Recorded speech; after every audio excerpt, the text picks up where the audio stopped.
नमस्कार दोस्तों, एक बार फिर स्वागत है आप सभी का आपका अपने यूट्यूब चैनल स्टडी लोक पर। आज की इस वीडियो में हम बात करने वाले हैं जो development of Android application subject है आपका छठे सेमेस्टर का, इसके बारे में। छठे सेमेस्टर का सब्जेक्ट है जो कि है CSIT का। इसकी मैराथन क्लास होने वाली है और एंड तक आपको पूरी मैराथन क्लास देखनी है, तभी आप एग्जाम में अच्छे मार्क्स गेन करके ला सकते हैं। जो मैंने आपको इम्पोर्टेंट क्वेश्चन कराए थे वो भी मैं सारे कराने वाला हूँ, और जो बकाया रह गए थे वो भी मैं आज की इस वीडियो में कवर कराने वाला हूँ। तो यहाँ पर शुरुआत करते हैं एंड्रॉयड के। देखो, ये लोगो है एंड्रॉयड का जो आपने बहुत देखा होगा। एंड्रॉयड एक लाइनक्स कर्नल पर आधारित ओपन सोर्स एक ऑपरेटिंग सिस्टम है, जो कि जितने भी मोबाइल फ़ोन्स जो होते हैं मार्केट में उनके लिए एक ऑपरेटिंग सिस्टम तैयार करता है। यहाँ पर हिंदी में समझते हैं, आपको अच्छे से समझ में आएगा। देखो, एंड्रॉयड जो है open source Linux based operating system है। जैसे एंड्रॉयड को 2009 में डेवलप किया गया था, लेकिन यहाँ पर कुछ डेट निकल कर आ जाती है कि 2003 में इसका आविष्कार हुआ था, तो डेवलप किया था 2009 में। तो एंड्रॉयड को ओपन हैंडसेट अलायंस जो कंपनी है, OH जिसे बोलते हैं शॉर्ट में हम, इसने डेवलप किया था, और बाद में इसको गूगल और अन्य कंपनी जो हैं उनका यहाँ पर सपोर्ट भी मिला। ओपन हैंडसेट अलायंस जो है OHA एक ऑर्गेनाइजेशन का ग्रुप है, जो कि क्या करता है कि मार्केट में जितने भी बेहतर सेल्स फोन्स आते हैं उन्हें लाने के लिए ये वर्क करता है। एंड्रॉयड जो है ज़्यादातर मोबाइल फ़ोन्स पर यूज़ किया जाता है, जिन्हें हम आज की डेट में स्मार्टफोन्स वगैरह भी बोलते हैं। यहाँ पर आपको एंड्रॉयड की बात करें तो एंड्रॉयड में आपको LCD और बहुत सारी जैसे कि टैबलेट वगैरह हो गई, ये सारी चीज़ें आपको एंड्रॉयड में देखने के लिए मिल जाती हैं। जब एक डिवाइस सिर्फ काम नहीं करता है बल्कि आपकी ज़िंदगी को ईजी बना देता है, तो इसके पीछे एंड्रॉयड होता है। एंड्रॉयड की मदद से GPS ट्रैकिंग, आपकी घड़ी मैसेज भेजती है, असिस्टेंट आपके सवालों का जवाब दे पाता है। ये सारा आपका जो काम है वो एंड्रॉयड की मदद से ही होता है। यह एक ऑपरेटिंग सिस्टम है जो करीब आज की डेट की बात करूँ तो 250 करोड़ चारों डिवाइसेस में ये मौजूद है। 5G से लेकर बेहतरीन टैबलेट तक सभी डिवाइस एंड्रॉयड पर वर्क करते हैं। अब यहाँ पर थोड़ा तो यहाँ पर इसके हिस्ट्री जो है उसको समझने की कोशिश करते हैं। देखो, बहुत सारे लोगों को लगता है कि एंड्रॉयड को गूगल ने ही बनाया है, पर ऐसा नहीं है। एंड्रॉयड की जो स्थापना है अक्टूबर 2003 में पालो अल्टो, एक कैलिफोर्निया जगह है जहाँ पर ये शहर है, वहाँ पर स्थित है।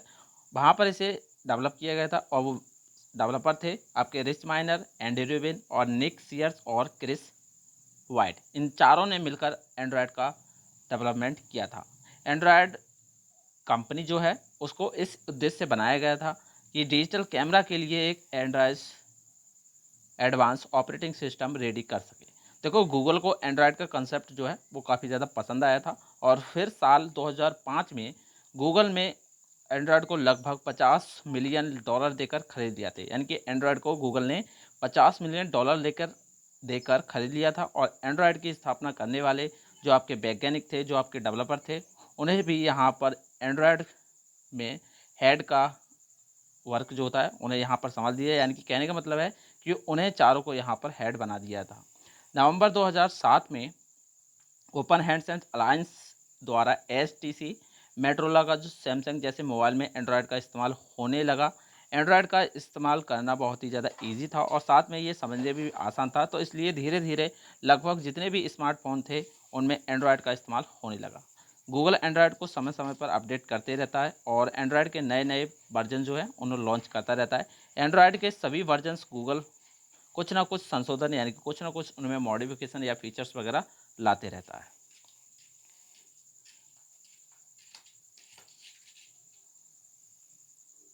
यहाँ पर आप लोगो भी देख सकते हैं। जैसे कि सबसे पहला लोगो जो था वो ये था, उसके बाद यहाँ पर ये आने लगा था, उसके बाद यहाँ पर ये आने लगा था, और अब की बात करें तो प्रेजेंट में आपका ये लोगो यहाँ पर है।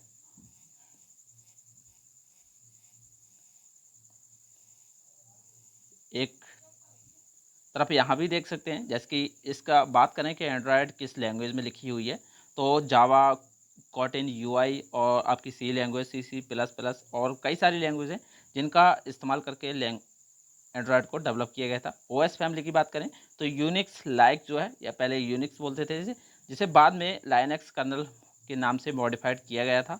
और वर्किंग की बात करें तो करंट में भी इस पर काम हो रहा है आपके एंड्रॉयड पर। ओपन सोर्स है, फ्रीवेयर है, यानी कि आप इसे मोस्ट डिवाइसेस इंक्लूड कर सकते हैं।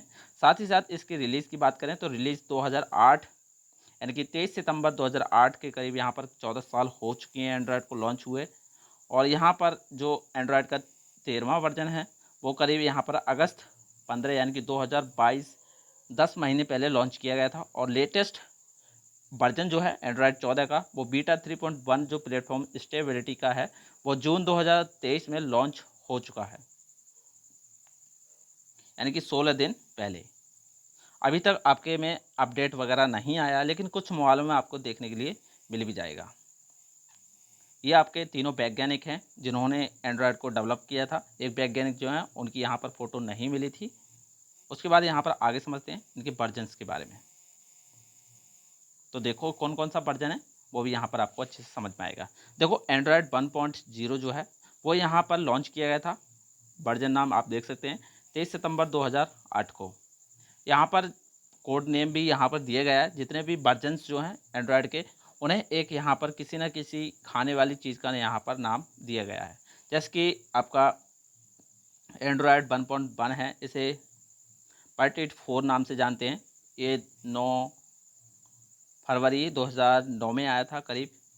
और इसी तरह से आपके वर्जन यहाँ पर आते गए थे। और यहाँ पर लेटेस्ट वर्जन की बात करें तो यहाँ पर आपको वो भी देखने के लिए मिलेगा। जैसे कि एंड्रॉयड आपका 13 है, जिसे 13 मिसू नाम से जानते हैं। और ये करीब यहाँ पर अगस्त 2022 में आया था। और इसका एंड जो है वो जून 2013 में दिखा रहा है, यहाँ पर एक्सपायरी डेट जो बोलते हैं। एंड्रॉयड 14 की बात करें तो यह भी आपका 2023 में आ चुका है, लेकिन बहुत से फ़ोनों में ये आपको देखने के लिए नहीं मिलेगा। उसके बाद यहाँ पर और समझते हैं जैसे कि एंड्रॉयड बीटा। यहाँ पर एक एक करके सारे जितने भी वर्जन हैं वो यहाँ पर समझते हैं और उनके क्या क्या फीचर हैं वो भी यहाँ पर समझने की कोशिश करते हैं। जैसे वो पहला वर्जन है एंड्रॉयड बीटा। देखो एंड्रॉयड ने सबसे पहले अपना जो वर्जन था वो बीटा वर्जन 2007 में लॉन्च किया था। यह पब्लिक लॉन्च नहीं था, यह केवल डेवलपर्स की टेस्टिंग के लिए बनाया गया था, यानी कि इसे पब्लिकली लॉन्च नहीं किया था। ये केवल जो डेवलपर्स थे वो खाली टेस्टिंग के लिए लॉन्च किए थे।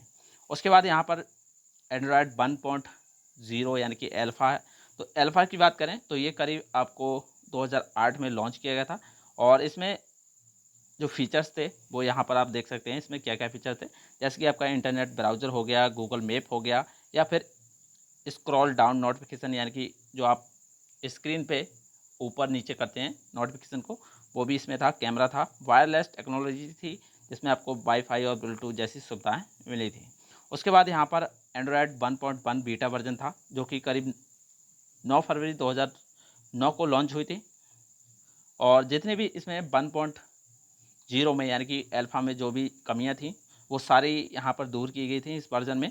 और इसके कुछ खास फीचर भी हैं, जैसे कि यहाँ पर आप देख सकते हैं किसी लोकेशन के बारे में जानकारी प्राप्त करने या रिव्यूज़ खोजने भी सक्षम था। कॉल स्क्रीन टाइम आउट का फीचर भी आपको इसमें देखने के लिए मिले था। और मैसेज के साथ अटैचमेंट, यानी कि आप कोई भी ऑडियो वीडियो या फिर फ़ोटोज़ वगैरह मैसेज के साथ में अटैच करके भेज सकते थे। उसके बाद यहाँ पर एंड्रॉयड 1.5 जैसे बोलते हैं हम क्यूब केक नाम से एंड्रॉयड 1, ये करीब यहाँ पर 30 अप्रैल 2009 में रिलीज़ हुआ था। और इसकी फीचर्स की बात करें तो इसमें आपको थर्ड पार्टी जैसे एप्लीकेशन की सुविधा मिल जाती थी। स्क्रीन पर कीबोर्ड की सुविधा थी। फाइल्स एवं टेक्स्ट कॉपी और पेस्ट की सुविधा भी आपको इसमें देखने के लिए मिल जाएगी।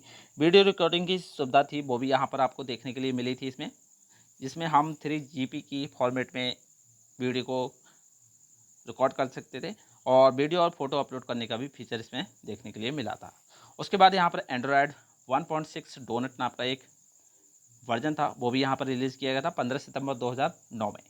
तो इसमें फीचर्स क्या थे कि गैलरी एवं कैमरा के बीच जल्दी से स्विच करने का ऑप्शन था। तुरंत सर्च करने के लिए क्विक सर्च बॉक्स की सुविधा थी। कैमरा एवं सर्च एप्लीकेशन के परफॉर्मिंग स्पीड जो होती है उसमें काफ़ी ज़्यादा वृद्धि देखने के लिए मिलेगी। और इसमें एक टेक्स्ट टू स्पीच इंजन की सुविधा भी आपको मिली थी। उसके बाद यहाँ पर 2.0 है और ये करीब यहाँ पर 3 सितंबर 2009 में लॉन्च हुआ था। गूगल मैप में सुधार, ये इसके फीचर थे। एपीआई में सक्षम सूक्ष्म बदलाव, या फिर ब्लूटूथ 2.8 वर्जन था ब्लूटूथ का, वो भी यहाँ पर सपोर्टेबल था। उसके बाद यहाँ पर अगला वर्जन था इसका 2.2 जिसे बोलते हैं प्रोयो। ये करीब 20 मई 2010 में लॉन्च किया गया था। और इसमें भी आपको कई सारे फीचर्स भी देखने के लिए मिलेंगे, जैसे कि multiple keyboard language support, speed एवं परफॉर्मेंस में वृद्धि, ब्राउज़र में file upload feature, hotspot sharing feature भी इसमें आने लगा था। उसके बाद यहाँ पर एंड्रॉयड 2.3 जिसे जिंजर ब्रीड नाम से जानते हैं, ये 6 दिसंबर 2010 को रिलीज हुआ था। यानी कि 2010 में करीब यहाँ पर आपके 2 ही वर्जन रिलीज हुए थे। इसमें आपका फीचर्स था नया एवं बेहतर यूजर इंटरफेस आपको देखने के लिए मिला था। इसमें यूआई काफ़ी ज़्यादा अच्छा कर दिया था। कॉपी एंड पेस्ट की तकनीक में काफ़ी ज़्यादा सुधार देखने के लिए मिलेगा। और यहाँ पर पावर मैनेजमेंट का जो कार्य था वो भी उसमें काफ़ी ज़्यादा अच्छा था। उसके बाद एंड्रॉयड 3.0 है, जैसे हनी कॉम्ब नाम से जानते हैं, 22 फरवरी 2011 में रिलीज़ किया गया था। और इसमें खास तौर पर टैबलेट एवं बड़ी बड़ी चीज़ें जो थी वो यहाँ पर आपको देखने के लिए मिलेगी, जिसमें आपको जूम की सुविधा भी देखने के लिए मिलेगी। और एप्लीकेशन कंट्रोल करने के लिए एक्शन बार दिया गया था। चाइनीज हैंड राइटिंग एवं कीबोर्ड का इस्तेमाल भी इसमें किया गया था। अडोब फ्लैश का जो ब्राउज़र है वो भी इसमें सपोर्टेबल था। वाईफाई कनेक्शन की स्पीड जी वो भी काफ़ी अच्छी थी। पहले की तुलना में अधिक सेंसर का सपोर्ट, एसडी कार्ड वगैरह की यहाँ पर आपको देखने के लिए मिलेगा। उसके बाद यहाँ पर एंड्रॉयड 4.0 है, जिसे आइसक्रीम सैंडविच नाम से जानते हैं। और ये वर्जन था 19 अक्टूबर 2011 में लॉन्च किया गया था। इसके कुछ खास फीचर्स भी आपको इसमें देखने के लिए मिल जाएंगे, जैसे कि स्क्रीन पर बटन, वीडियो रिकॉर्डिंग में हाई रेजोल्यूशन सपोर्ट, एक ब्राउजर में 16 टैब खोलने की क्षमता थी और फेस अनलॉक जैसे फीचर्स भी आपको इसमें देखने के लिए मिले थे। उसके बाद यहाँ पर 4.1 है, जिसे जेलीबिन नाम से जानते हैं। 2012 में यानी कि जून में इसे लॉन्च किया गया था। और इसके भी कुछ खास फीचर थे, जैसे कि वॉइस सर्च की सुविधा या फिर पनोरमा मोड जैसे कैमरा ऐप में सुधार, यूएसबी ऑडियो को सपोर्ट, सिक्योरिटी ऐप में सुधार या फिर 4K रेजोल्यूशन सपोर्ट आपको इसमें देखने के लिए मिला था। उसके बाद यहाँ पर 4.4 है, जिसे किटकैट नाम से जानते हैं। और ये वर्जन 3 सितंबर 2013 में लॉन्च किया गया था। और इसकी बात करें तो जीपीएस की सुविधा, ऑफलाइन म्यूजिक सुविधा, स्मार्ट कॉल आईडी और ओके गूगल जैसे फीचर्स आपको इसमें देखने के लिए मिले थे। उसके बाद यहाँ पर अगला वर्जन है आपका 5.0, जिसे लॉलीपॉप नाम से जानते हैं। और ये करीब 12 नवंबर 2014 में लॉन्च किया गया था। इसमें आपको डिवाइस प्रोटेक्शन काफ़ी अच्छा पहले से देखने के लिए मिला था। वॉइस कॉल बेहतर था, मटेरियल डिज़ाइन, डिवाइस सुरक्षा में सुधार या फिर आपको यूज़र इंटरफेस जो काफ़ी अच्छा इसमें देखने के लिए मिला था। उसके बाद यहाँ पर 6.0 है, जिसे हम मार्स मेलो नाम से जानते हैं। ये करीब यहाँ पर 5 अक्टूबर 2015 में लॉन्च हुआ था। और इसके कुछ खास फीचर भी हैं, जैसे कि यूएसबी टाइप सी का सपोर्ट था, वो भी इसमें देखने के लिए मिला था। मल्टी विंडो फीचर था, फिंगरप्रिंट रीडर सपोर्ट था, बैटरी सेव के लिए स्लिप मोड था, कॉपी पेस्ट जो फीचर है उसमें भी अच्छा सुधार देखने के लिए मिला था। उसके बाद यहाँ पर एंड्रॉयड 7.0 वर्जन है, जिसे नौगट नाम से जानते हैं। ये करीब साल 2016 में लॉन्च किया गया था।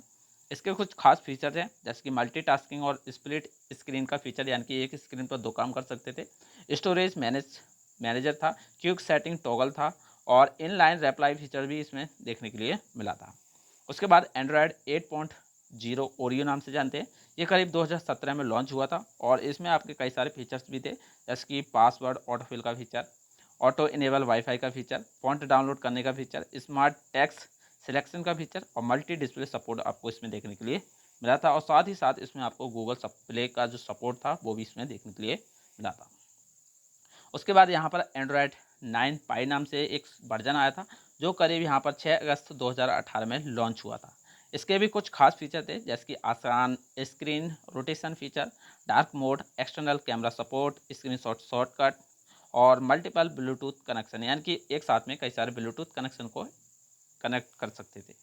उसके बाद यहाँ पर आपका एंड्रॉयड 10 वर्जन था, जो कि 3 सितंबर 2019 में रिलीज हुआ था। इसके भी कुछ खास फीचर थे, जैसे कि साउंड एम्पलीफायर और बेहतर मैसेजिंग ऐप्स के लिए रिप्लाई संजेशन या फिर डार्क मोड सपोर्ट और प्ले हो रहे मीडिया के लिए लाइव कैप्शन वगैरह वगैरह इसमें फीचर्स डाले गए थे। उसके बाद यहाँ पर एंड्रॉयड 11 है। एंड्रॉयड 11 जो वर्जन था वो यहाँ पर करीब 18वां संस्करण था एंड्रॉयड का, और यह करीब 8 सितंबर 2020 में लॉन्च किया गया था।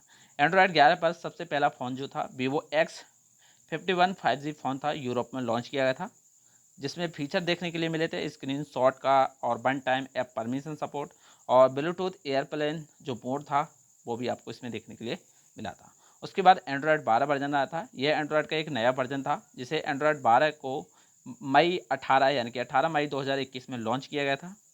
और इसमें भी कुछ खास फीचर थे, जैसे कि स्क्रॉलिंग स्क्रीन शॉट का फीचर, वाईफाई शेयरिंग के लिए QR कोड आ गया था, ऑटो रोटेट फीचर में सुधार था, माइक्रोफोन एवं कैमरा इस्तेमाल होने में अलर्ट था, वन हैंड मोड जो है वो भी सपोर्टेबल था इसमें, और ऐप सर्च का जो फीचर था वो भी इसमें दिखने के लिए मिला था। उसके बाद यहाँ पर लास्ट की बात करें तो अभी आपके टाइम में एंड्रॉयड 13 वर्जन है, जिसे 13 मैसू नाम से जानते हैं, और यह अगस्त 2022 में रिलीज़ किया था।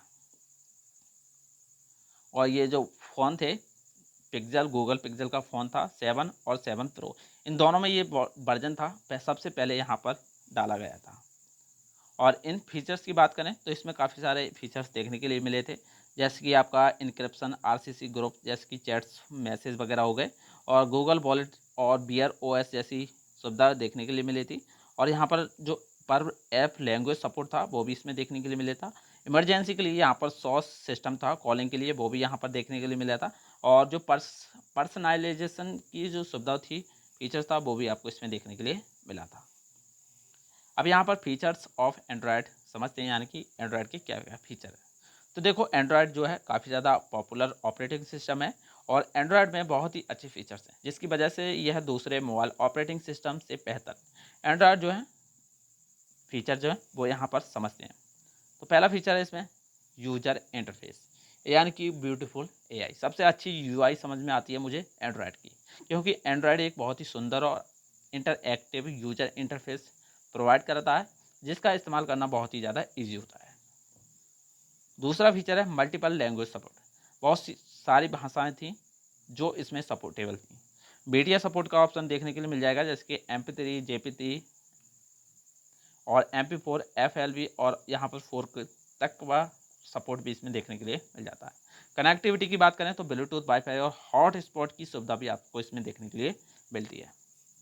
स्टोरेज की बात करें तो देखो, एंड्रॉयड जो है वो काफ़ी ज़्यादा अच्छी, आज की क्वालिटी में काफ़ी ज़्यादा स्टोरेज प्रोवाइड कराने लगा है, जिसकी मदद से हम कोई भी बड़ी फाइल यहाँ पर स्टोर कर सकते हैं। एप्लीकेशन की बात करें तो एंड्रॉयड में आप अपनी मनपसंद एप्लीकेशन को इंस्टॉल कर सकते हैं। उसके बाद यहाँ पर ओपन सोर्स है, यानी कि इसका कोड जो है डेवलपर के लिए बिल्कुल फ्री में उपलब्ध है, इसे कोई भी इंटरनेट से मुफ्त में डाउनलोड कर सकता है। मैसेज का सपोर्ट है इसमें, SMS और MMS का सपोर्ट आपको इसमें देखने के लिए मिल जाता है। मल्टीटास्किंग, यानी कि एंड्रॉयड में एक समय में बहुत सारे कार्य भी कर सकते हैं, और यह एक वेब एप्लीकेशन और वीडियो कॉलिंग को भी सुविधा देता है। ये हैं कुछ इसके 10 फीचर्स। अगर आपको एग्जाम में अच्छे से समझ में नहीं आते हैं तो आप इनमें से 5 भी करके आते हैं तो अच्छे से आपको पूरे नंबर दिए जाएंगे। अब यहाँ पर एंड्रॉयड प्लेटफॉर्म की बात करते हैं। तो देखो, एंड्रॉयड जो है एक सॉफ्टवेयर इन्वायरमेंट है जो कि मोबाइल फ़ोन के लिए डेवलप किए गए हैं। ये कोड कोई हार्डवेयर नहीं होता है, यानी कि हम इसे छू नहीं सकते हैं। और एंड्रॉयड प्लेटफॉर्म बहुत सी चीज़ों से मिलकर बना है, वो यहाँ पर समझते हैं। पहले तो इसमें लाइनक्स बेस्ड ऑपरेटिंग सिस्टम। तो देखो, लाइनक्स पर बेस्ड होने की वजह से एंड्रॉयड जो है एक बहुत ही पावरफुल सॉफ्टवेयर इन्वायरमेंट है। लाइनक्स कर्नल एक हार्डवेयर एब्स्ट्रैक्शन लेयर प्रोवाइड करता है, जिससे आप अवेलेबल हार्डवेयर रिसोर्सेज का अपनी ज़रूरत के हिसाब से बेहतर उपयोग कर सकते हैं।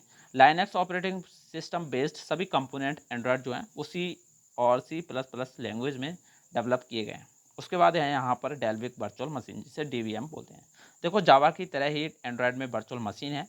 आप एंड्रॉयड में कोई भी एप्लीकेशन जावा में प्रोग्राम करते हैं, जब आप उस एप्लीकेशन के कोड को कंपाइल करते हैं तो वो जावा के बाइट कोड में कन्वर्ट हो जाता है। इसके लिए बाद में ये जावा का बाइट कोड एंड्रॉयड के दूसरे कोड में कन्वर्ट हो जाता है, जिसे हम डेक्स फाइल्स के नाम से जानते हैं। जिससे जावा के बाइट कोड को मशीन कोड में कन्वर्ट करने के लिए JVM, यानी कि जावा वर्चुअल मशीन का यूज करते हैं। वैसे ही इन डेक्स फाइल को मशीन कोड में कन्वर्ट करने के लिए हम DVM, यानी कि डेल्विक वर्चुअल मशीन का यूज़ करते हैं। यूजर इंटरफेस काफ़ी अच्छा है इसमें, यानी कि एंड्रॉयड प्लेटफॉर्म में यूजर इंटरफेस को काफ़ी ज़्यादा महत्व दिया जाता है। एंड्रॉयड का यूजर इंटरफेस एंड्रॉयड की लोकप्रियता का सबसे महत्वपूर्ण कारक है। उसके बाद एप्लीकेशन की बात करें तो एप्लीकेशन किसी एंड्रॉयड फ़ोन को व्यक्ति विशेष के लिए महत्वपूर्ण बना देती है। हर व्यक्ति अपने पसंद के हिसाब से एप्लीकेशन यूज कर सकता है। एंड्रॉयड की एप्लीकेशन जावा में डेवलप की जाती है। लाइब्रेरीज की बात करें तो एंड्रॉयड में बहुत सी जावा और दूसरी लाइब्रेरीज प्रोवाइड की गई हैं, जो एंड्रॉयड में डेवलपर के लिए ज़रूरी हैं। फ्रेमवर्क्स की बात करें तो यहाँ पर एंड्रॉयड प्लेटफॉर्म में एप्लीकेशंस के डेवलपमेंट के लिए फ्रेमवर्क प्रोवाइड किया गया है, ताकि हर एप्लीकेशन में एंड्रॉयड के लिए ज़रूरी कंपोनेंट ऐड किए जा सके। हर एप्लीकेशन बनाने वाले व्यक्ति को इस फ्रेमवर्क में को ध्यान में रखकर एप्लीकेशन डिज़ाइन करनी होती है। उसके बाद यहाँ पर मल्टीमीडिया सपोर्ट है। एंड्रॉयड में मल्टीमीडिया सपोर्ट के लिए लाइब्रेरीज और फ्रेमवर्क प्रोवाइड किया गया है। एंड्रॉयड में आप हर तरह की मीडिया का यूज़ कर सकते हैं।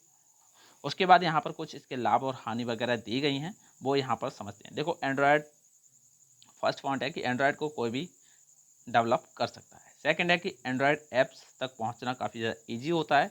यह सभी गूगल सेवाओं को सपोर्ट करता है। एंड्रॉयड आपको नए एसएमएस और ईमेल या नए अपडेट के बारे में सूचित करता है। एंड्रॉयड फ़ोन इंटरनेट शेयर करने के लिए रूटर के रूप में कार्य करता है। यह 2D एंड 3D ग्राफिक को भी सपोर्ट करता है। इसमें हम लाखों ऐप्स इंस्टॉल कर सकते हैं। एंड्रॉयड ऑपरेटिंग सिस्टम में ऐप्स का बैकअप भी है।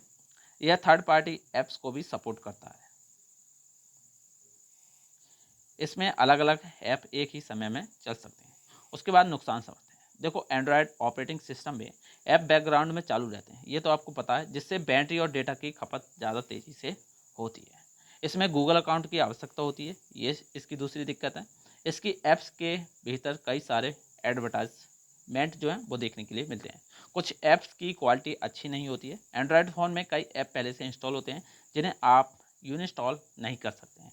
ये कुछ इसकी दिक्कत है एंड्रॉयड की। अब यहाँ पर आगे समझते हैं, आर्किटेक्चर समझते हैं एंड्रॉयड का। काफ़ी अच्छा क्वेश्चन है। तो देखो एंड्रॉयड आर्किटेक्चर सॉफ्टवेयर जो है वो कंपोनेंट्स का एक स्टैक है। जैसे कि स्टैक आपने पढ़ा था, ठीक वैसे ही एंड्रॉयड सॉफ्टवेयर स्टैक में लाइनक्स कर्नल, C++ लाइब्रेरीज का कलेक्शन होता है, जो कि एप्लीकेशन फ्रेमवर्क, सेवाओं, रन टाइम और एप्लीकेशन के माध्यम से सामने आता है। एंड्रॉयड को सॉफ्टवेयर स्टैक के रूप में आर्किटेक्ट किया गया है, जिसमें एप्लीकेशन, एक ऑपरेटिंग सिस्टम, रन टाइम, पर्यावरण, मिडलवेयर सर्विस और लाइब्रेरीज शामिल होती हैं। यहाँ पर आप देख सकते हैं, जैसे कि आप यहाँ पर देख सकते हैं, जिसमें आपका एप्लीकेशन होता है, एप्लीकेशन फ्रेमवर्क होते हैं, एंड्रॉयड रन टाइम होता है, प्लेटफॉर्म लाइब्रेरीज होती हैं और लाइनक्स कर्नल होता है। यहाँ पर सारी चीज़ें यहाँ पर आपको समझ में आ जाएंगी, जैसे कि मैं यहाँ पर बताऊँगा। तो यहाँ पर पहले एप्लीकेशन की बात करते हैं। देखो एंड्रॉयड आर्किटेक्चर की शीर्ष जो लेयर होती है ऊपर वाली, वो एप्लीकेशन लेयर होती है। इसमें क्या होता है कि ईमेल, संगीत, गैलरी, घड़ी, गेम्स और थर्ड पार्टी के एप्लीकेशन होते हैं, वो सारे इंस्टॉल कर सकते हैं।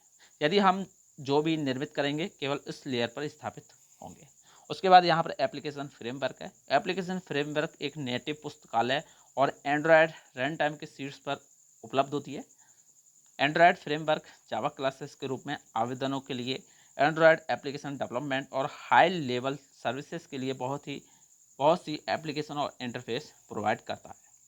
रन टाइम की बात की जाए तो Android run time environment Android का एक आंतरिक हिस्सा है और एंड्रॉयड रन टाइम एक इंजन है जो हमारी एप्लीकेशन को लाइब्रेरी के साथ साथ पावर देता है और यह आवेदन ढांचे के लिए आधार बनाता है। लाइनक्स कर्नल की बात करते हैं तो एंड्रॉयड सॉफ्टवेयर स्टैक के सबसे निचला भाग जो होता है वो, यानी कि सबसे नीचे का भाग जो होता है, लाइनक्स कर्नल का होता है, जो कि डिवाइस हार्डवेयर और एंड्रॉयड सॉफ्टवेयर स्टैक की ऊपरी लेयर्स के बीच में एक अब्स्ट्रैक्शन स्तर प्रदान करती है। उसके बाद यहाँ पर प्लेटफॉर्म लाइब्रेरीज है। तो लाइनक्स कर्नल के शीर्ष पर, यानी कि लाइनक्स कर्नल से ऊपर लाइब्रेरीज होती है, जैसे वेबकिट या फिर ओपन जी एल या फिर फ्री टाइप, SQLite, मीडिया सी, रन टाइम लाइब्रेरीज आदि वगैरह। तो वेबकिट लाइब्रेरी ब्राउज़र समर्थन के लिए जिम्मेदार होती है और SQLite डेटाबेस के लिए और फ्री टाइप फॉन्ट समर्थन के लिए, मीडिया ऑडियो पर वीडियो या इनको चलाने के, रिकॉर्ड करने के लिए जिम्मेदार होती है। अब यहाँ पर अगला क्वेश्चन है APK फाइल क्या है, यानी कि .apk फाइल क्या है, ये समझते हैं। काफ़ी ज़्यादा मोस्ट इंपॉर्टेंट क्वेश्चन है। तो देखो .apk एक्सटेंशन वाली फाइल जो है एक गूगल एंड्रॉयड के फाइल होती है जिसका उपयोग जो है एंड्रॉयड उपकरणों पर ऐप्स इंस्टॉल करने के लिए किया जाता है। यानी कि जो भी यहाँ पर हम फाइल होती है .apk, जिसे आप जानते भी होंगे, ये एक एप्लीकेशन की फ़ाइल होती है जिसे हम एंड्रॉयड में इंस्टॉल करते हैं। जो भी हम एप्लीकेशन इंस्टॉल कर सकते हैं उसका जो एक्सटेंशन होता है वो .apk में होता है। जैसे कि आपका हो गया, मान लीजिए HTML लैंग्वेज है तो उसका यहाँ पर .htm होता है, .html होता है, ठीक उसी प्रकार इसे आधिकारिक IDE गूगल एंड्रॉयड स्टूडियो का उपयोग करके एक एग्जीक्यूशन योग्य फाइल के रूप में बनाया गया है और अंतिम उपयोगकर्ता द्वारा डाउनलोड और इंस्टॉल करने के लिए गूगल प्ले स्टोर पर अपलोड किया गया है। गूगल प्ले स्टोर पर प्रकाशित करने से पहले APK फाइल जनरेट की जा सकती है और मैनुअल इंस्टॉलेशन के लिए उपलब्ध कराई जा सकती है। यह उत्पन्न एपीके पैकेज फाइल की कार्यक्षमता और व्यवहार का परीक्षण करने में मदद करती है। इसलिए किसी को यह सुनिश्चित करने की आवश्यकता नहीं है कि एपीके फाइल एक विश्वसनीय स्रोत है और इसमें कोई मालवेयर वगैरह नहीं है। तो यह यहाँ पर आपको समझ में आ गया होगा। और उसके बाद यहाँ पर समझते हैं कि डीवीएम यानी कि डेलविक वर्चुअल मशीन क्या है। तो डेलविक वर्चुअल मशीन, जिसे हम शॉर्ट में डीवीएम कहते हैं, यह एक रजिस्टर पर आधारित मशीन है जो एंड्रॉयड ओएस का एक पार्ट है, यानी कि ऑपरेटिंग सिस्टम का एक पार्ट है। और यह मोबाइल उपकरणों के लिए अनुकूलित एंड्रॉयड वर्चुअल मशीन है। डेलविक आइसलैंड में एक शहर का नाम है और इस मशीन का नाम डेलविक डेनवार्ड स्टीन थे, यानी कि इसके डेवलपर, उन्होंने इसका नाम डीवीएम रखा था, यानी कि डेलविक वर्चुअल मशीन। एंड्रॉयड जावा की क्लास फाइल्स को सपोर्ट नहीं करता, ये तो आपको पता है। एंड्रॉयड केवल एपीके फाइल को सपोर्ट करता है जो जिप फॉर्मेट में .डेक्स फाइल्स के अंदर पड़ी रहती है। तो डीवीएम क्या करती है कि .डेक्स कंपाइलर क्लास को .डेक्स फाइल में कन्वर्ट करता है जो डेलविक वर्चुअल मशीन पर चलती है। इसके द्वारा मल्टीपल क्लास फाइल्स डेक्स फाइल में कन्वर्ट हो जाती हैं और डेक्स फाइल .जार फाइल्स छोटी होती हैं, जिसे BE एंड्रॉयड के लिए उपयोगी होती हैं। Dalvik source code license Apache license पर आधारित है, इसलिए ये एक इंडिपेंडेंट है तथा मोबाइल यूजर्स के लिए एक अट्रैक्टिव भी मानी जाती है। सरल शब्दों में कहा जाए तो डेलविक वर्चुअल मशीन .क्लास फाइल को .डेक्स फाइल में कन्वर्ट करने का कार्य करती है। डीवीएम एक डेक्स फाइल्स का एक फॉर्मेट होता है जो एंड्रॉयड की सभी एपीके फाइल्स को स्टोर करता है। यह मेमोरी, बैटरी लाइफ और प्रदर्शन के लिए वर्चुअल मशीन को अनुकूल भी करता है। यहाँ पर वर्किंग समझते हैं, इसकी वर्किंग क्या होती है। जैसे कि आप यहाँ पर देख सकते हैं, जैसे कि हमारी जावा फाइल्स हो गई। जावा फाइल्स क्या होती है कि वो कंपाइलर के द्वारा यहाँ पर क्लास फाइल्स में कन्वर्ट हो जाती है और यहाँ पर ये क्लास फाइल्स है वो डेक्स कंपाइलर की वजह से यहाँ पर डेक्स फाइल में कन्वर्ट हो जाती है। कन्वर्ट होने के बाद यहाँ पर पैकेजिंग होता है जो आपके एंड्रॉयड में होता है।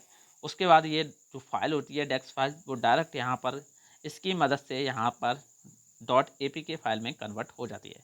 यहाँ पर थ्योरी समझते हैं इसकी क्या है, आपको अच्छे से समझ में आएगा। तो पहले आपका Java file source code. Android application जब भी बनाए जाते हैं वो जावा का उपयोग करके बनाए जाते हैं। उनकी डिजाइनिंग भी जावा लैंग्वेज की मदद से की जाती है, लेकिन एंड्रॉयड जावा की फाइल्स को सपोर्ट नहीं करता है, तो इसलिए इसको डेक्स फाइल में कन्वर्ट करना पड़ता है।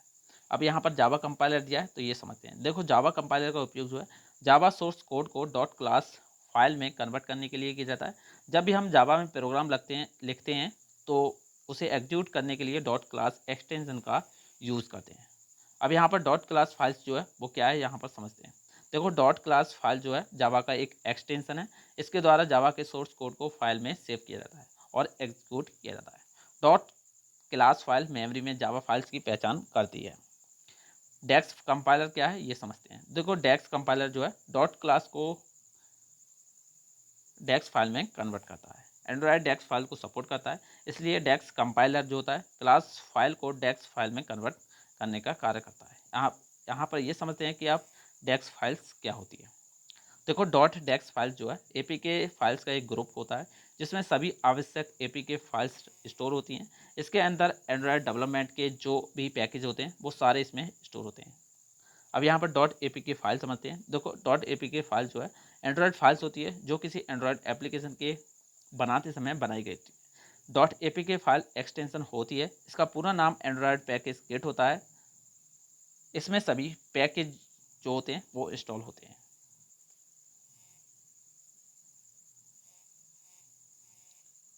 अब यहाँ पर ये समझते हैं कि डेलविक का उपयोग क्यों करते हैं। देखो, डीवीएम का उपयोग जो है वो मोबाइल उपकरणों के लिए किया जाता है। जब भी हम कोई एंड्रॉयड एप्लीकेशन डेवलप करते हैं तो उसका सोर्स कोड जो होता है वो जावा लैंग्वेज में होता है, किंतु एंड्रॉयड जो है वो जावा लैंग्वेज को सपोर्ट नहीं करता है, तो इसलिए डीवीएम जो है जावा सोर्स कोड को डेक्स कंपाइलर की मदद से .डेक्स फाइल में कन्वर्ट कर देती है। जावा फाइल्स में जो फाइल्स बनी होती हैं वो .जावा या .क्लास एक्सटेंशन के साथ स्टोर होती है तथा एंड्रॉयड की जो भी फाइल्स होती हैं वो एपीके एंड्रॉयड पैकेज किट एक जिप फॉर्मेट में स्टोर होती हैं, तो इसलिए .डेक्स के अंदर सभी फाइल्स जो होती हैं वो एपीके फाइल्स में स्टोर होती हैं।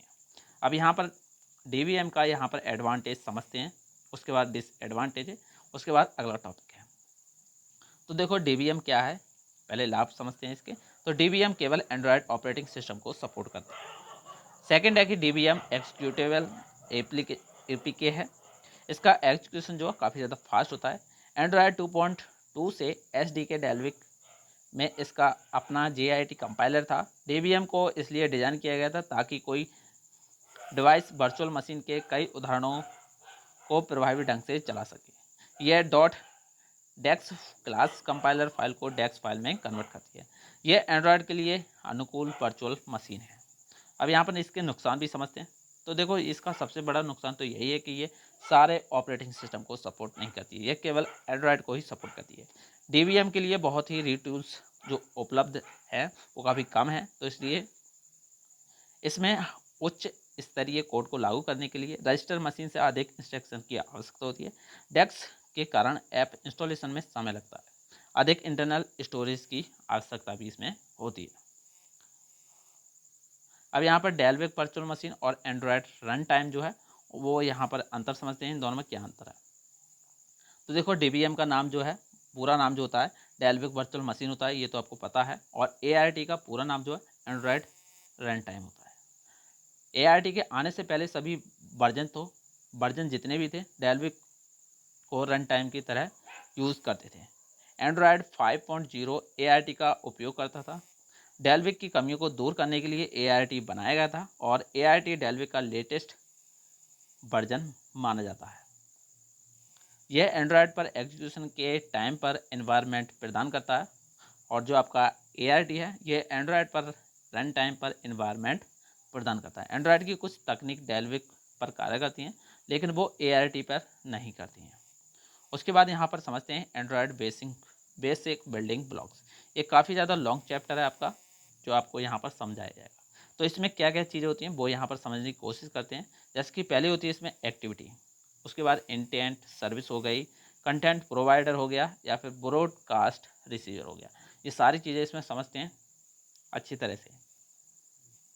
तो एंड्रॉयड कंपोनेंट किसी भी एंड्रॉयड एप्लीकेशन के महत्वपूर्ण बिल्डिंग ब्लॉक्स होते हैं। आप इसे बिल्डिंग ब्लॉक्स ना बोलकर एंड्रॉयड कंपोनेंट्स भी बोल सकते हैं। तो इसमें कौन कौन से होते हैं वो यहाँ पर समझने की कोशिश करते हैं। जैसे कि पहले होता है एंड्रॉयड एक्टिविटी, सेकंड है एंड्रॉयड सर्विस, थर्ड है आपका एंड्रॉयड ब्रॉडकास्ट रिसीवर, चौथा है इसमें एंड्रॉयड कंटेंट प्रोवाइडर, पांचवा है आपका इसमें इंटेंट। एक एक करके इसे समझते हैं। तो पहला है आपका एंड्रॉयड एक्टिविटी। एंड्रॉयड एक्टिविटी क्या है ये भी समझते हैं। देखो, आपकी एप्लीकेशन में एक से ज़्यादा एक्टिविटी हो सकती है। जब आप इन एक्टिविटीज़ को नेविगेट करते हैं, यानी कि एक एक्टिविटी से दूसरी एक्टिविटी में जाते हैं, तो एक्टिविटी अपनी लाइफ साइकिल की डिफरेंट स्टेजेस में हो जाती है। इसको आप एक एग्जाम्पल के जरिए समझ सकते हैं। जैसे कि मान लीजिए जब आपकी एक्टिविटी स्टार्ट होती है, यानी कि जैसे कि आपने अपने एंड्रॉयड में चलाना शुरू किया, तो ये क्या करता है कि आपके फोरग्राउंड में होती हैं सारी एक्टिविटी और यूज़र का पूरा फोकस इस पर होता है कि इस प्रोसेस के दौरान एंड्रॉयड सिस्टम कुछ लाइफ साइकिल मेथड को कॉल करता है। यदि यूज़र कोई दूसरी एक्टिविटी स्टार्ट करता है तो एंड्रॉयड सिस्टम उस एक्टिविटी के लाइफ साइकिल मेथड को कॉल करता है और आपकी पहले वाली जो एक्टिविटी है वो बैकग्राउंड में चली जाती है। लाइफ साइकिल मेथड में आप डिसाइड कर सकते हैं कि जब यूज़र जाता है या वापस आता है तो आपकी एक्टिविटी कैसे बिहेव करेगी। एग्जाम्पल के लिए, यदि आप एक वीडियो प्लेयर बना रहे हैं तो जब यूज़र किसी दूसरी एक्टिविटी पर जाने पर है तो वीडियो स्ट्रीमिंग रुक जाती है। लेकिन यदि आप एक म्यूज़िक प्लेयर बना रहे हैं तो आप म्यूज़िक को बैकग्राउंड में प्ले कर सकते हैं। अब यहाँ पर एक एक्टिविटी कैसे शुरू होती है वो यहाँ पर समझते हैं। देखो, जहाँ दूसरे प्रोग्रामिंग पैराडिग्म्स में कोई भी एप्लीकेशन मेन मेथड से स्टार्ट होती है, एंड्रॉयड में एंड्रॉयड सिस्टम एक्टिविटी को लाइफ साइकिल मेथड के द्वारा इनिशिएट करता है, यानी कि इनिशिएट के जरिए यानी लाइफ साइकिल मेथड के द्वारा शुरू होती है। एक्टिविटी को स्टार्ट करने के लिए यहाँ पर मेथड की सीक्वेंस यानी कि एक क्रम होता है और एक्टिविटी को बंद करने के लिए भी यहाँ पर एक सीक्वेंस की आवश्यकता होती है। उसके बाद यहाँ पर लॉन्चर एक्टिविटी क्या है ये भी यहाँ पर समझ लेते हैं। किस तरह से यहाँ पर हम एक्टिविटी को लॉन्च करते हैं। जब कोई यूज़र आपके एप्लीकेशन के आइकन को क्लिक करता है तो एंड्रॉयड सिस्टम उस एक्टिविटी के ऑन क्रिएट मेथड को कॉल करता है जिसे आपने लॉन्चर डिक्लेयर किया था। लॉन्चर एक्टिविटी वो एक्टिविटी होती है जो आपकी एप्लीकेशन की मेन एक्टिविटी होती है। आपकी एप्लीकेशन में कई एक्टिविटीज़ हो सकती हैं, लेकिन सबसे पहले वही एक्टिविटी यूज़र को विजुअल होती है जिसे आपने लॉन्च या मेन डिक्लेयर किया था। अब यहाँ पर कौन सी एक्टिविटी मेन एक्टिविटी होती है ये यहाँ पर समझते हैं। जैसे कि ये app Android manifest dot XML file में डिक्लेयर कर सकते हैं। मेन एक्टिविटी को हम इंटेंट फिल्टर के साथ डिक्लेयर करते हैं जिसमें एक्शन बैन हो और कैटेगरी लॉन्चर हो। यदि मेन एक्शन या लॉन्चर कैटेगरी डिफाइंड नहीं है तो आपकी एप्लीकेशन का जो आइकन है वो आपको दिखाई नहीं देगा। इसका यहाँ पर एक सिंटैक्स भी दिया गया है, जैसे कि आप इसे देख भी सकते हैं। जैसे कि एक्टिविटी एंड्रॉयड, यहाँ पर इसका नाम हो गया एंड्रॉयड नेम हो गया, यहाँ पर मेन एक्टिविटी एंड्रॉयड लेवल, और यहाँ पर स्ट्रिंग ऐप का जो नाम है वो यहाँ पर डाल सकते हैं। उसके बाद यहाँ पर हम इंटेंट फिल्टर लगाएंगे और यहाँ पर एक्शन एंड्रॉयड नेम में एंड्रॉयड इंटेंट एक्शन जो मेन एक्शन होता है वो यहाँ पर लिखेंगे। कैटेगरी में यहाँ पर आप कैटेगरी में लॉन्चर डाल सकते हैं। उसके बाद यहाँ पर इसे क्लोज करेंगे, एक्टिविटी को क्लोज करेंगे। इस तरह से ये वर्क करता है। अब यहाँ पर किस तरह से एक एक्टिविटी को कैसे क्रिएट करते हैं वो समझते हैं। तो देखो, ज़्यादातर एप्लीकेशन बहुत सी एक्टिविटीज़ होती हैं जिसमें यूज़र अलग अलग टास्क को परफॉर्म करता है, यानी कि जिनमें यूज़र क्या करता है कि कई सारी एप्लीकेशन खोल कर अलग अलग अपने कार्य को करता है। चाहे वो एक्टिविटी मेन एक्टिविटी हो जो यूज़र के एप्लीकेशन आइकन को क्लिक करने से क्रिएट होती है, या कोई दूसरी एक्टिविटी हो जो आपकी एप्लीकेशन यूज़र से इंटरेक्ट करते हुए क्रिएट करती है। एंड्रॉयड सिस्टम हर एक्टिविटी को क्रिएट करने के लिए ऑन क्रिएट मेथड का जो यूज़ है कॉल करता है। आपको ऑन क्रिएट मेथड को इम्प्लीमेंट करना होता है। इसमें आप एप्लीकेशन का स्टार्टअप लॉजिक परफॉर्म कर सकते हैं जो कि एक्टिविटी की पूरी लाइफ साइकिल में केवल एक ही बार होता है। एग्जाम्पल के लिए, यदि आपने इम्प्लीमेंटेशन में यूज़र इंटरफेस डिफाइन कर सकते हैं और कुछ वेरिएबल्स जो है वो यहाँ पर इंस्टेंशिएट कर सकते हैं। जैसे ही ऑन क्रिएट मेथड का एग्जीक्यूशन जो है वो ख़त्म हो जा रहा है तो एंड्रॉयड सिस्टम जो होता है ऑन स्टार्ट और ऑन रिज्यूम मेथड को कॉल करता है जो आपकी एक्टिविटी क्रिएटेड और स्टार्टेड स्टेजेस में वापस कभी नहीं आती। Technically activity on start method के कॉल होते ही विजुअल हो जाती है, लेकिन इसके बाद और रिज्यूम मेथड जो है वो कॉल होता है जो एक्टिविटी को रिज्यूम स्टेट में ले जाता है, और एक्टिविटी तब तक रिज्यूम स्टेट में रहती है जब तक कि अवस्था चेंज ना हो जाए। अब यहाँ पर एक एक्टिविटी को क्रिएट करना तो सीख गए, अब किस तरह से यहाँ पर डिस्ट्रॉय यानी कि ख़त्म किया जाता है। तो देखो, एक्टिविटी लाइफ साइकिल का पहला मेथड जो है वो ऑन क्रिएट होता है और लास्ट मेथड होता है ऑन डिस्ट्रॉय।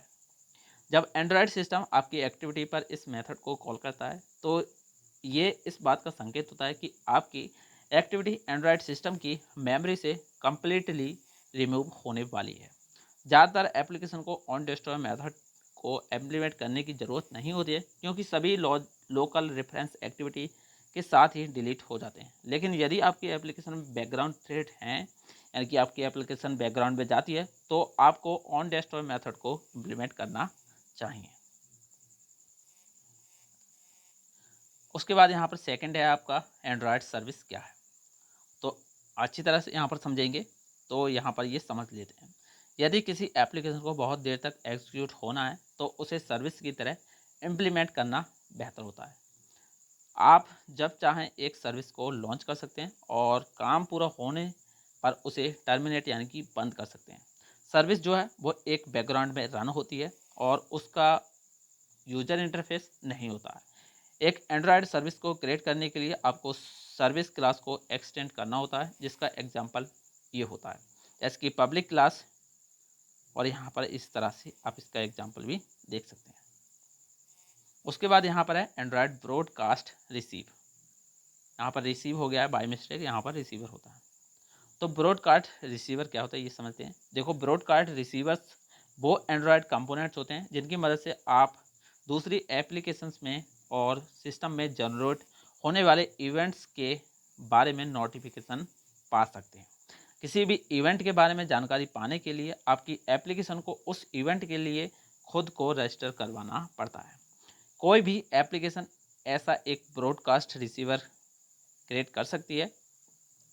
जब भी कोई इवेंट जनरेट होता है तो एंड्रॉयड सिस्टम उन सभी एप्लीकेशन को नोटिफाई करता है जिन्होंने इवेंट के लिए खुद को रजिस्टर किया था।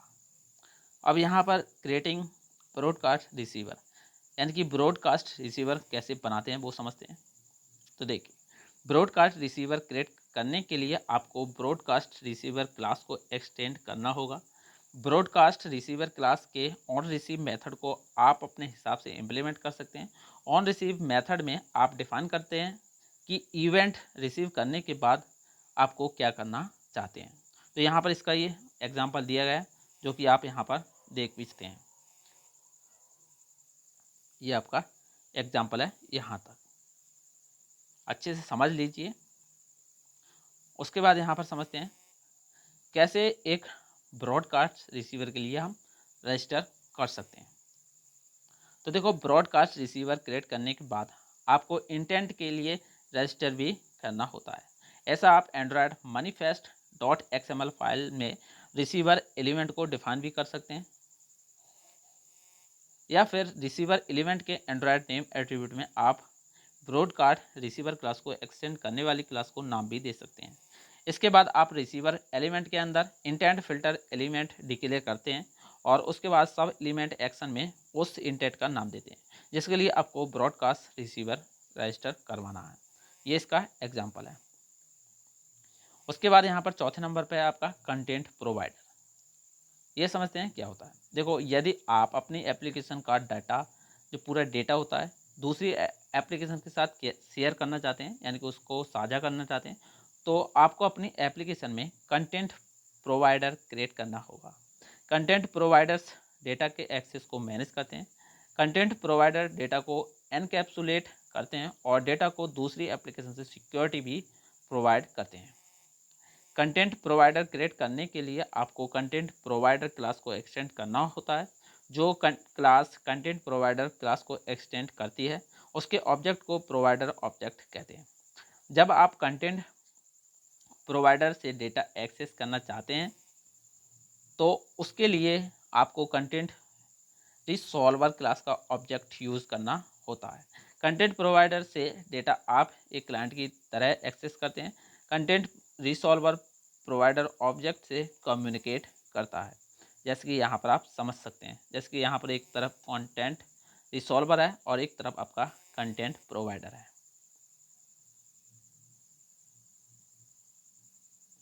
उसके बाद यहाँ पर एक कंटेंट प्रोवाइडर दूसरी एप्लीकेशन को डेटा टेबल्स की फॉर्म में प्रेजेंट करता है, यानी कि जो आपका डेटा होता है वो टेबल्स के फॉर्म में प्रेजेंट करता है, जिसमें आपकी रॉ डेटा के टाइप को रिप्रेजेंट करती है और कॉलम डेटा के एक पार्ट को रिप्रेजेंट करता है। कोई भी एप्लीकेशन जब किसी दूसरी एप्लीकेशन से डेटा एक्सेस करना चाहती है तो वो कंटेंट प्रोवाइडर के माध्यम से ही क्लाइंट की तरह दूसरी एप्लीकेशन के प्रोवाइडर ऑब्जेक्ट को रिक्वेस्ट भेजती है। इसके बाद प्रोवाइडर ऑब्जेक्ट रिक्वेस्ट पर एक्शन लेता है और रिजल्ट वापस भेजता है। यह किसी डेटाबेस से क्वेरी करना जैसा होता है।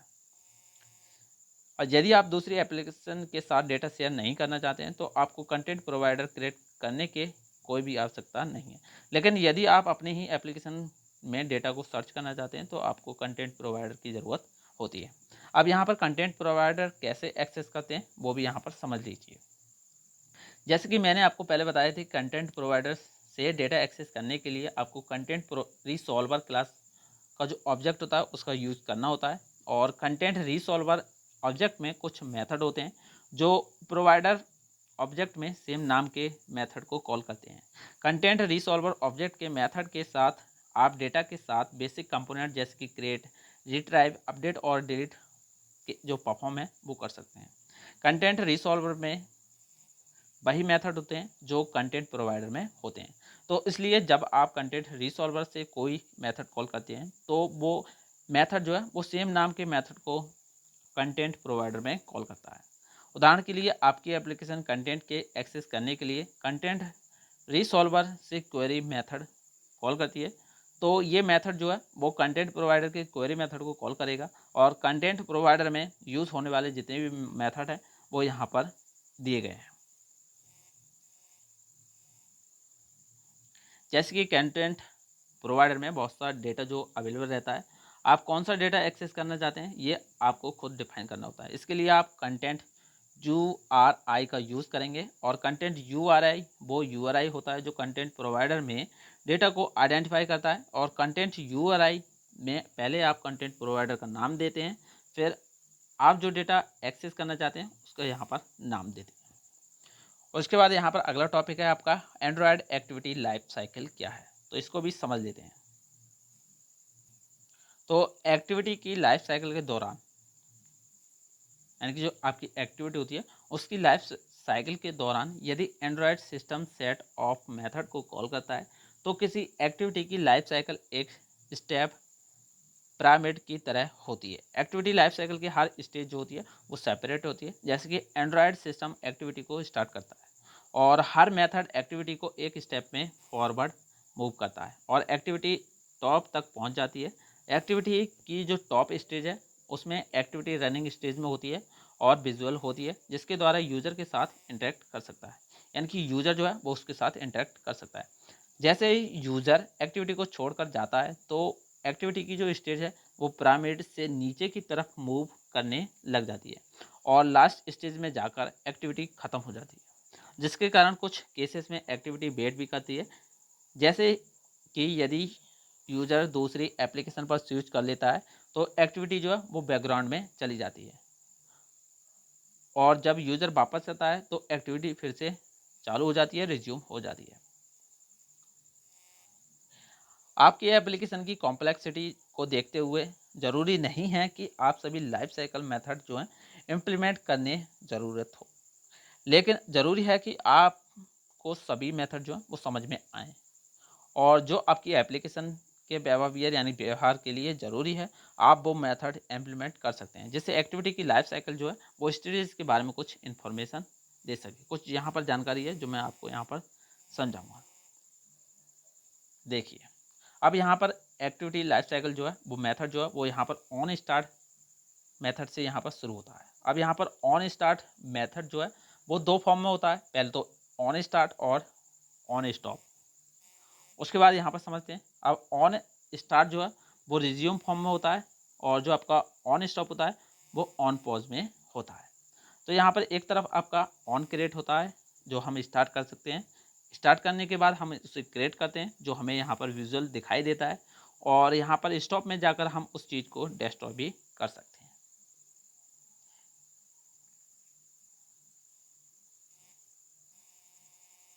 तो यहाँ पर एक एक करके यहाँ पर समझते हैं। देखो क्रिएटेड, इस स्टेज में ऑन क्रिएट मेथड द्वारा एक्टिविटी क्रिएट की जा सकती है जब यूज़र आपकी एप्लीकेशन में आइकॉन पर क्लिक करता है, यानी कि जब भी हम कोई भी एप्लीकेशन खोलते हैं तब ये एक्टिविटी है वो शुरू हो जाती है। स्टार्ट, स्टार्ट में क्या होता है, इस स्टेज में ऑन स्टार्ट मेथड द्वारा एक्टिविटी स्टार्ट की जाती है जब भी हम आइकन पर क्लिक करते हैं। क्लिक करने के बाद हमारी जो एक्टिविटी है वो यहाँ पर स्टार्ट हो जाती है।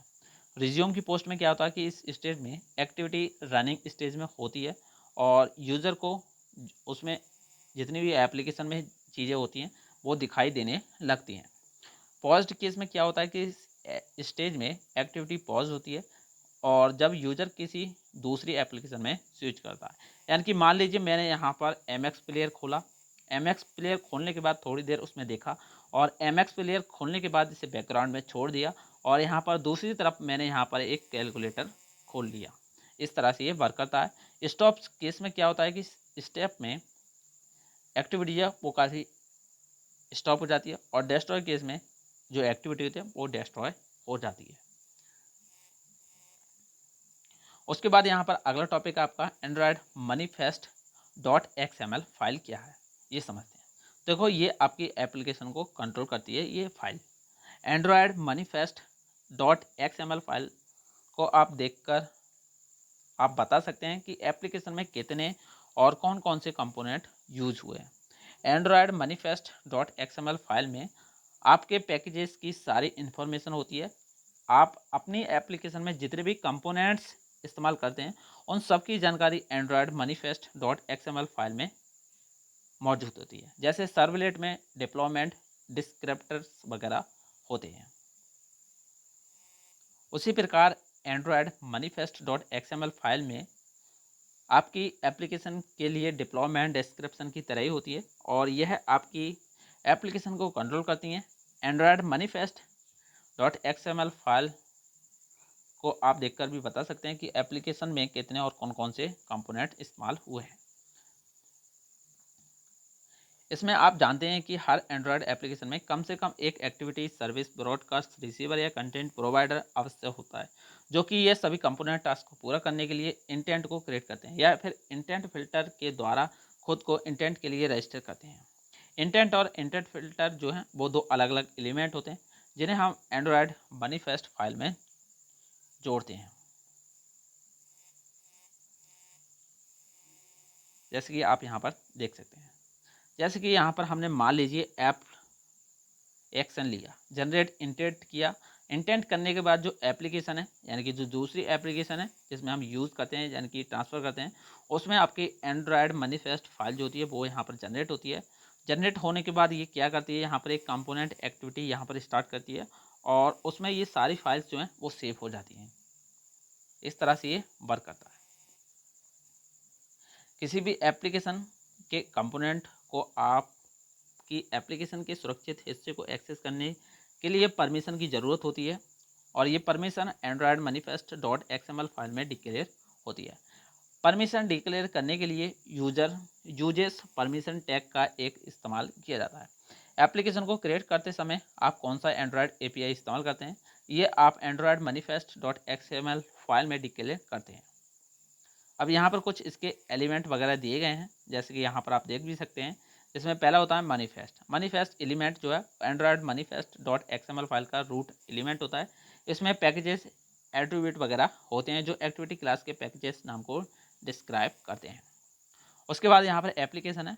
एप्लीकेशन भी एक एलिमेंट है। मैनिफेस्ट एलिमेंट का एक सब एलिमेंट होता है यानी कि उससे छोटा है। इस एलिमेंट के कुछ सब एलिमेंट होते हैं और इस एट्रीब्यूट में कॉमनली आइकन, लेवल और थीम एट्रीब्यूट का इस्तेमाल किया जाता है।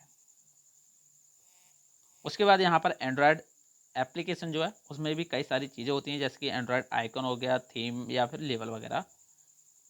उसके बाद यहाँ पर एक्टिविटी है जो कि एप्लीकेशन एलिमेंट का सब एलिमेंट होती है और ये एक्टिविटी को दर्शाती है कि इस एलिमेंट के दो प्रमुख एट्रीब्यूट भी होते हैं, जैसे कि नेम और लेवल। उसके बाद यहाँ पर इंटेंट फिल्टर है और इंटेंट फिल्टर भी एक एक्टिविटी एलिमेंट का सब एलिमेंट होता है।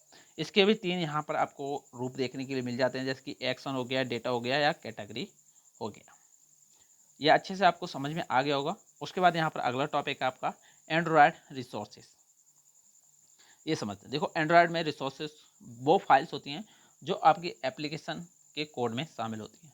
रिसोर्सेज को एप्लीकेशन के कोड से अलग रखा जाता है और रिसोर्सेज को एप्लीकेशन से अलग करने से रिसोर्सेज को आसानी से मेंटेन भी किया जा सकता है।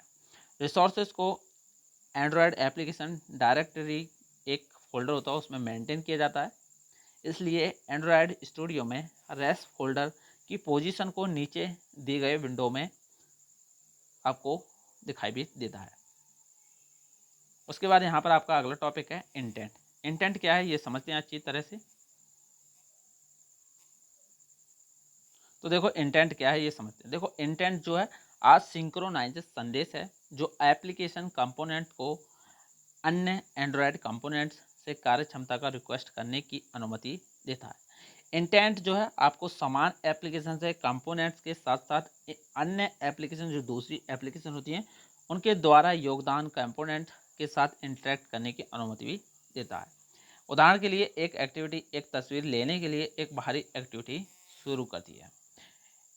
इंटेंट एंड्रॉयड कंटेंट और इंटेंट प्रकार की वस्तुएं हैं। आपका कोड उन उपकरणों को परिभाषित कर सकता है जिसे आप टारगेट कर रहे हो। उदाहरण के लिए स्टार्ट एक्टिविटी मेथड के माध्यम से आप यह परिभाषित कर सकते हैं कि एक्टिविटी शुरू करने के लिए इंटेंट का उपयोग किया जाना चाहिए।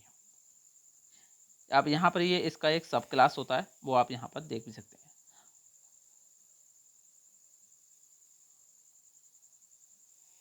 अब यहाँ पर इंटेंट किस लिए यूज किए जाते हैं वो भी यहाँ पर समझ लीजिए। जैसे कि सर्विस शुरू करें, एक एक्टिविटी शुरू कर सकते हैं, एक वेब पेज प्रदर्शित करें, संपर्कों की एक सूची प्रदर्शित करें, एक संदेश प्रसारित करें। ये सारी इंटेंट जो है वो यहाँ पर यूज़ किए जाते हैं। अब यहाँ पर इंटेंट के प्रकार दिए गए, तो यहाँ पर 2 प्रकार के होते हैं। पहला तो होता है इसमें इम्प्लिसिट और दूसरा होता है एक्सप्लिसिट। तो एक एक करके यहाँ पर समझते हैं। देखो, इम्प्लिसिट इंटेंट कंपोनेंट को निर्दिष्ट नहीं करता है। ये इंटेंट लागू होने वाले सिस्टम द्वारा प्रदान किए गए उपलब्ध कंपोनेंट की जानकारी प्रदान करता है। उदाहरण के लिए, यदि आप यूज़र को मैप पर एक स्थान दिखाना चाहते हैं, तो आप किसी अन्य कैपेबल ऐप को नक्शे पर एक निर्दिष्ट स्थान दिखाने का अनुरोध करने के लिए इम्प्लिसिट इंटेंट का उपयोग कर सकते हैं। सेकंड नंबर पे है explicit intent. Explicit intent component को निर्दिष्ट करता है।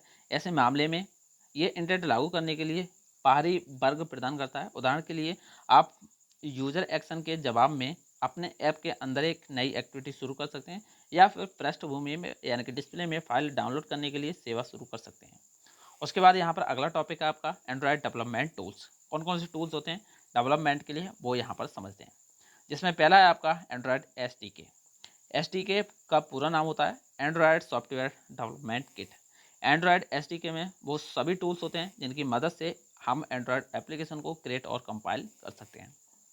एंड्रॉयड SDK में हमें सोर्स कोड के साथ सैम्पल प्रोजेक्ट डेवलपमेंट टूल्स और एक एमुलेटर और एप्लीकेशन को डेवलप करने के लिए कई सारी लाइब्रेरी जो होती हैं वो इसमें मिलती हैं। सभी एप्लीकेशन जावा में डेवलप की जाती हैं और वर्चुअल मशीन पर ये रन की जाती हैं, जिसे DVM बोलते हैं।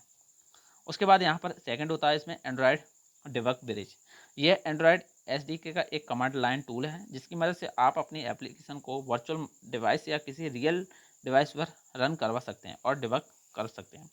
यह एक क्लाइंट सर्वर प्रोग्राम होता है जिसमें एक क्लाइंट होता है और एक सर्वर होता है और एक डोमेन नेम डेमोन होता है। क्लाइंट डेवलपमेंट मशीन पर रन होता है और सर्वर डेवलपमेंट मशीन पर एक बैकग्राउंड प्रोसेस की तरह रन होता है, और डिमॉन जो होता है वो एमुलेटर पर बैकग्राउंड प्रोसेस की तरह रन होता है। उसके बाद यहाँ पर ग्रेडल है। अब ग्रेडल क्या है ये भी यहाँ पर समझ लेते हैं। तो देखो, ग्रेडल एक एडवांस बिल्ड सिस्टम है। यह किसी एप्लीकेशन को बिल्ड यानी कि पैकेज करने की प्रोसेस में इस्तेमाल होता है। इसमें हम कोड और रिसोर्सेज को आसानी से रीयूज़ कर सकते हैं, यानी कि कोडों को दोबारा से यूज़ कर सकते हैं। इससे एक एप्लीकेशन के कई सारे वर्जन्स आसानी से क्रिएट किए जा सकते हैं और इसमें बिल्ड प्रोसेस को कस्टमाइज करना आसान हो जाता है। ग्रेडल आसानी से IDE के साथ इंटरग्रेट हो जाते हैं। उसके बाद यहाँ पर फोर्थ नंबर पर है एंड्रॉयड स्टूडियो। तो देखो, एंड्रॉयड स्टूडियो एंड्रॉयड एप्लीकेशन को विकसित करने के लिए एक IDE है। एंड्रॉयड स्टूडियो के कुछ फीचर्स यहाँ पर आपको देखने के लिए मिल जाते हैं, जैसे कि एंड्रॉयड स्टूडियो में ग्रेडल पर आधारित फ्लेक्सिबल बिल्ड सिस्टम जो है वो भी होता है इसमें। उसके बाद वेरिएंट और एक साथ कई APK फाइल्स आप एंड्रॉयड स्टूडियो में जनरेट कर सकते हैं। कॉमन एप्लीकेशन फीचर्स बिल्ड करने के लिए एंड्रॉयड स्टूडियो कोड टेम्पलेट प्रदान करता है। साथ ही साथ एंड्रॉयड स्टूडियो एक रिच लेआउट एडिटर प्रदान करता है जिसमें आप ड्रैग और ड्रॉप करके भी एडिटिंग कर सकते हैं। यह परफॉर्मेंस, यूजेबिलिटी और वर्जन कैपेबिलिटी की समस्याओं को सॉल्व करने के लिए लेंथ टूल्स को यूज़ करता है। एंड्रॉयड स्टूडियो में गूगल क्लाउड प्लेटफॉर्म के लिए बिल्ट इन सपोर्ट उपलब्ध है। एंड्रॉयड स्टूडियो की जगह आप चाहें तो इलिप्स IDE भी यूज़ कर सकते हैं। इसके लिए आपको ADT प्लग इन की आवश्यकता होती है, लेकिन क्योंकि एंड्रॉयड स्टूडियो एक ऑफिशियल IDE है और इसीलिए मैंने एंड्रॉयड स्टूडियो को यूज़ किया है। उसके बाद यहाँ पर समझते हैं Android run time and Dalvik. दोनों चीज़ें आपको यहाँ पर समझ में आएंगी। एक बार मैं बता भी चुका हूँ इन दोनों में क्या अंतर है। देखो, एंड्रॉयड रन टाइम ART और डेल्विक दोनों ही एंड्रॉयड में एप्लीकेशन को रन करने के लिए इन्वायरमेंट प्रदान करती है, लेकिन जो एंड्रॉयड 5 वर्जन था ART का यूज़ करता है और उससे पहले के सभी वर्जन से वो डेल्विक रन टाइम की तरह यूज़ करते थे। ART भी डेल्विक की तरह डेक्स फाइल्स को एग्जीक्यूट करता है। ART को डेल्विक एक दूसरे के साथ कंपेटेबल है, इसलिए यदि आप एप्लीकेशन डेल्विक के डेवलप की गई हैं तो आप ART में भी आराम से रन कर सकते हैं। ART में अहेड ऑफ टाइम यानी कि AOT कंपाइलेशन को इंट्रोड्यूस किया गया है। ART में इंस्टॉल टाइम डेल्विक से ज़्यादा बेहतर होता है। उसके बाद यहाँ पर एंड्रॉयड फ्रेगमेंट क्या है ये समझते हैं, काफ़ी अच्छा टॉपिक है।